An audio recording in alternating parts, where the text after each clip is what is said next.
students, I am Shah Jahan. It is our period number 4 of chapter 6, the lines and angles.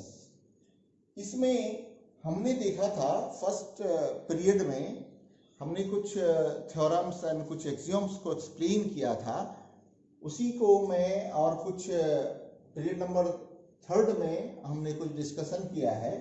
उसको मैं collectively आपको जो remember करना है, जो याद रखना है फॉर फ्यूचर यूज के लिए, वो ये है कि मैंने चारों एग्जाम को यहाँ पे लिखा है कि if a ray stands on a line then the sum of the two adjacent angles so form is 180 degree.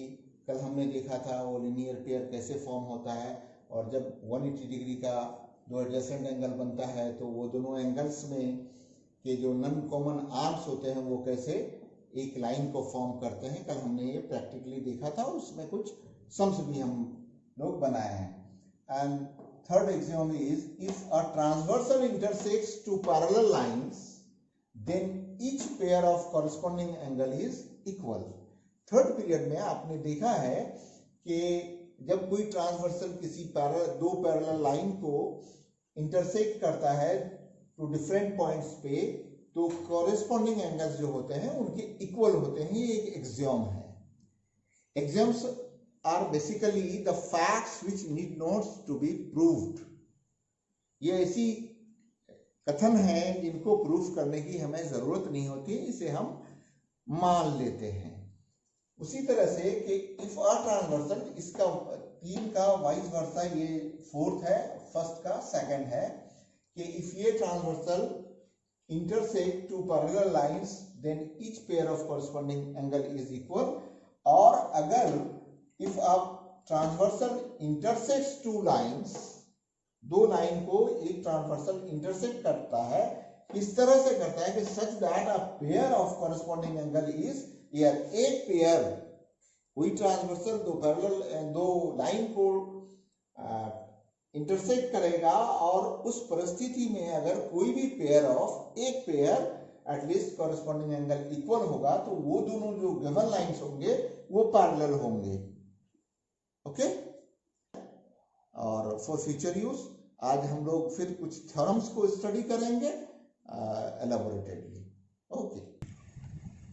अब हम लोगों को ये देखना है कि लास्ट 3 पीरियड्स में हमने जो देखा है उसमें कुछ एक्सियोम्स को डील किया है, उस पे बेस्ड कुछ प्रॉब्लम्स बनाया है. वर्टिकली ऑपोजिट एंगल्स का भी कंसेप्ट हम लोग पढ़े थे, बट उस पे एक जो थ्योरम बेस्ड था उसको प्रूफ नहीं किया गया था, और उस पे क्वेश्चंस भी हम लोगों ने नहीं बनाया. तो आइए फर्स्ट थ्योरम हम लोग लेते हैं कि if two lines intersect each other then the vertically opposite angles are equal. हम लोग इतना जानते हैं कि vertically opposite 1 और 3 है, 2 और 4 है. When two lines AB and CD intersect each other at O, तो अब हमें ये प्रूफ करना है कि ये vertically opposite angles equal भी होते हैं. तो आइए इसको दिखाने के लिए हमें given ये है कि let AB and CD are two lines intersecting each other at O. Clear? हमें प्रूफ करना है कि एंगल 1 equals to 3 और 2 equals to 4.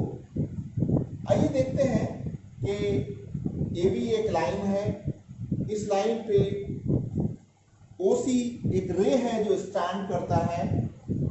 This OC will form here two adjacent angles, and when a ray is standing on a line forming two adjacent angle, the sum of two adjacent angle is 180 degree. हमने axiom में देखा है, तो वही चीज को मैंने यहाँ पे लिखा हूँ, angle 1 plus angle 2 equal to क्या हो जाएगा 180 डिग्री.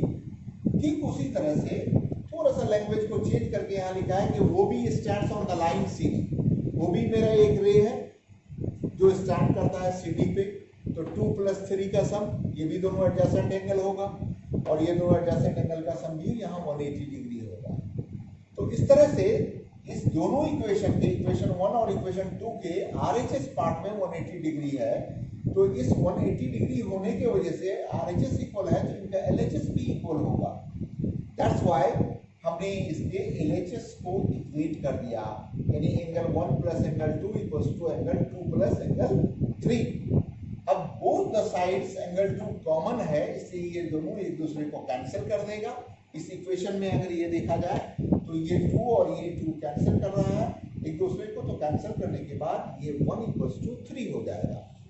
उसी तरह से आप अगर एंगल 4 तो फिर करना इसके लिए कुछ नहीं है कि 2 प्लस 3 इक्वल्स टू 180 लेना है, फिर 3 प्लस 4 इक्वल्स टू 180 लेना है, तो वहां पे 3 कैंसिल हो जाएगा बोथ साइड से, तो 2 इक्वल्स टू 4 हो जाएगा। Okay, right now we have considered we have taken another theorem, theorem number 2, which states that if a transversal intersects two parallel lines, then each pair of alternate interior angles so formed are always equal. Each of the pair of alternate angles equal होता है, हमें ये दिखाना है। इसके लिए हमने consider किया है कि M और N दो पैरेलल लाइंस हैं और एक ट्रांसवर्सल T है जो इन दोनों लाइंस को P और Q पॉइंट पे मीट करता है। हमारा यहाँ पे पेयर ऑफ अल्टरनेट एंगल 1 और 2 है और 4 और 5 भी है। हमें यहाँ फर्स्ट केस में 1 और 2 को इक्वल दिखाना है। तो 1 और 2 को इक्वल दिखाने के लिए हमें एक एंगल, इस एंगल को हमने एंगल 3 का नाम दिया है। एंगल 3 को हमने कंसीडर किया। उसके बाद आप ये देख लो कि M लाइन और T लाइन P पॉइंट पे मीट करता है। These two lines are intersecting each other at P, जिसको मैंने यहाँ पे लिखा है कि T and M intersect at P. As a result, angle 1 and angle 3 will behave as vertically opposite angles, and these two angles are always equal. Also, हमने corresponding axiom पे ये देखा था कि जब कोई दो लाइन पैरेलल लाइन कोई ट्रांसवर्सल इंटरसेक्ट करता है तो कॉरेस्पॉन्डिंग एंगल्स भी इक्वल होते हैं। यहाँ पे हमारा M और N पैरेलल लाइन है, T ट्रांसवर्सल है, तो एंगल 3 इक्वल्स टू एंगल 2 हमारा हो जाएगा। That is we can write this angle 2 equals to angle 3 here, and from these two equations we know that from the Euclid geometry we have studied already various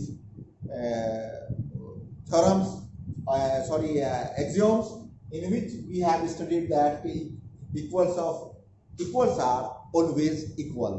यहाँ पे 1 3 का equal है और यहाँ पे 2 3 का इक्वल है। जब दो अलग अलग चीजें एक ही चीज के इक्वल हो जाती हैं यूक्लिड के ज्योमेट्री से, तो फिर इस एक्सियोम के तहत 1 और 2 भी इक्वल हो जाएगा। अब आइए next pair of alternate angle that is 4 और 5 को अगर हम इक्वल दिखाना चाहेंगे तो ठीक उसी तरह से हमने ये दोनों एंगल को वर्टिकली ऑपोजिट एंगल कंसीडर करेंगे और फिर ये और ये क्या है, कॉरेस्पॉन्डिंग एंगल होगा। ये दोनों 4 and 6 इक्वल है, फिर 6 और 5 इक्वल है, that means 5 and 4 must be equal. Second case में आप ऐसे करके प्रूव कर सकते हैं। Okay, now let us take another theorem number 3 which states that if a transversal intersects two parallel lines, then each pair of interior angles on the same side of transversal is supplementary. कहना यह है कि जब दो parallel lines को एक transversal meet करता है, इंटरसेक्ट करता है, तो इस स्थिति में जो कोइंटीरियर जो फॉर्म होते हैं, that is sum of the angles on the same side of transversal, here 1 and 2 का सम सप्लीमेंट्री होगा। ठीक उसी तरह से 4 और 3 का भी सम सप्लीमेंट्री होगा। हमें जो यहाँ पे कंसीडर करना है कि L parallel to M and T is transversal, required to prove, RTP लिखा है मैंने एब्रिविएशन के तौर पर, कि it is required to prove that angle 1 plus angle 2 equals to 180, आप 3 plus 4b equal to 180 दिखा सकते हो। हमें सिर्फ 1 plus 2 को 180 दिखाना है। प्रूफ के लिए आप यहाँ देख सकते हैं कि एंगल 1 और एंगल 3 ये दोनों एंगल अल्टरनेट इंटीरियर एंगल है और ये दोनों एक दूसरे के इक्वल होगा, that is 1 equal to alternate angle 3, इसको इक्वेशन 1 कंसीडर किया है। Also PQ stands on line M, PQ एक रे है जो हमारा ये रे इस लाइन पर M पर स्टैंड करता है। तो इस स्थिति में एंगल 2 प्लस एंगल 3 का समअप जो है ये दोनों एडजेसेंट एंगल होगा और ये एडजेसेंट एंगल एक लाइन पे बन रहा है तो इसका समअप भी 180 होगा। That's why 2 plus 3 equals to 180 degree और 3 का वैल्यू हमने यहाँ पे देखा है कि एंगल 1 के बराबर है, सो 3 के जगह पे हमने 1 रखा है, दैट्स व्हाई 2 प्लस एंगल 1 या angle 1 plus angle 2 equals to 180 degree. ये हमारा प्रूव हो गया। अब आप अगर चाहें कि एंगल 3 प्लस एंगल 4 को इक्वल दिखाना है तो ठीक उसी प्रोसेस से एंगल 4 और 2 को अल्टरनेट इंटीरियर एंगल्स दिखा देना है जो इक्वल होगा, फिर 3 और 2 का समअप इक्वल होगा 180 होगा, तो 2 के जगह पे आप 4 रख दो तो 4 प्लस 3 का भी समअप 180 हो जाएगा। ये हमारा थ्योरम है।